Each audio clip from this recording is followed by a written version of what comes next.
n'a pas fait allégeance à la légèreté. La prison est pléthorique. Il faudra que les autorités voient comment la rigueur dégager certaines personnes. C'est important.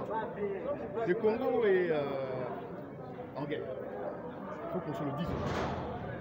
Nous quittons cette prison derrière nos FARDC.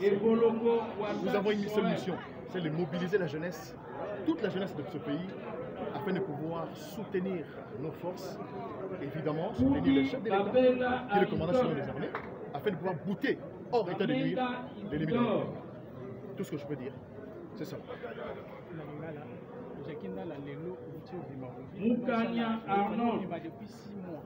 Mais est-ce que les hommes ont oui, la réalité ma casse parce que ceux qui m'ont constaté, c'est mon collègue de la Dicassa et c'est que c'est un beau long moment. Dans la monnaie soda. Mon constaté que les IO. Biso c'est tous à Libana Outa sans ariam. Mais le lot, nous appelons les Sengoté parce que Moka et ça la bitumba. Mais n'attend des boutons depuis la commission discours. Il y a directeur à prison. Oh, lui, prison, il y a autonome. Il va souffrir à ébélé.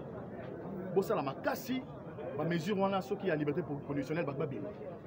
Tout le monde peut tout le monde qui est dans la prison, vous montrez tout là, il y a même un pinga. Pour l'hôtel, ça a été un bon exemple. On ne va pas couper. Tout le monde peut nous dire que les gens sont Congo et Congo et Coki. Tout le monde peut faire ça, bolungu un bon à la biso. Biso nyo sosima tata mo konzi école. Vous êtes ce qu'ils ils ont opposition, ils ont la majorité. Puis les gens nyonso ngonga yiki keza le souffle. Biso nyonso sima mapinga ou ete bangu na wana. Boka bango libana. Nyonso ba ngona le.